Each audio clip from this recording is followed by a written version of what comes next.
कथित दिल्ली शराब घोटाला मामले में आम आदमी पार्टी के वरिष्ठ नेता और राज्यसभा सांसद संजय सिंह की मुश्किलें लगातार बढ़ती जा रही है। अब ईडी ने संजय सिंह के खिलाफ चार्जशीट दायर कर दी है।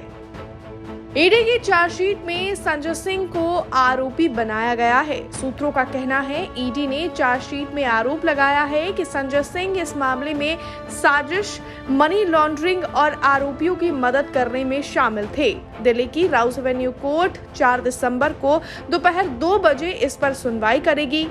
चार्जशीट को 4 दिसंबर को ही स्पेशल जज MK नागपाल के समक्ष सूचीबद्ध भी किया गया है।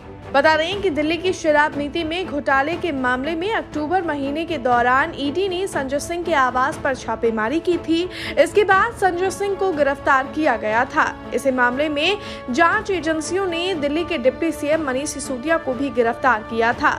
ईडी सूत्रों के मुताबिक शराब घोटाले में आरोपी दिनेश अरोड़ा की गवाही पर संजय सिंह के खिलाफ कार्रवाई की गई थी। चलिए आपको बताते हैं कि ईडी ने संजय सिंह पर क्या आरोप लगाए हैं। ईडी ने अपनी चार्जशीट में आरोप लगाया था कि शराब घोटाले के आरोपी व्यवसायी दिनेश अरोड़ा ने दिल्ली के मुख्यमंत्री अरविंद केजरीवाल से उनके आवास पर मुलाकात की थी। इस बैठक में संजय सिंह भी मौजूद थे।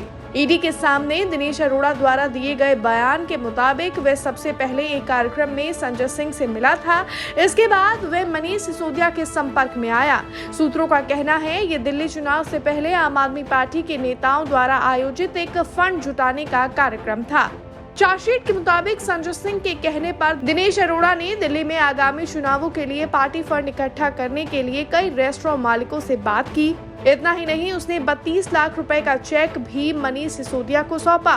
ईडी ने ये भी आरोप लगाया कि संजय सिंह ने दिनेश अरोड़ा का एक मुद्दा सुलझाया जो एक्साइज विभाग के पास लंबित था। चलिए अब एक नजर उस विवादित शराब नीति पर भी डाल लेते हैं जिसने आम आदमी पार्टी के कई कद्दावर नेताओं की मुश्किलें बढ़ा दी हैं। दिल्ली सरकार ने नई आबकारी नीति 2021 में पेश की थी। सरकार इस नई नीति के जरिए शराब खरीदने का नया अनुभव लोगों को देना चाहती थी। नई नीति में होटलों के बार, क्लब्स और रेस्टोरेंट्स को रात 3 बजे तक ओपन रखने की छूट दी गई थी। इसमें छत समेत खुली जगह पर भी शराब परोसने की अनुमति दी गई थी। इससे पहले खुले में शराब परोसने पर रोक थी। बार में किसी भी तरह के मनोरंजन का इंतजाम करने का भी प्रावधान था। इसके अलावा बार काउंटर पर खुल चुकी बोतलों की शेल्फ लाइफ पर कोई पाबंदी नहीं रखी गई थी। नई पॉलिसी के तहत किसी भी शराब की दुकान पर सरकार का मालिकाना हक नहीं रखने का प्रावधान था।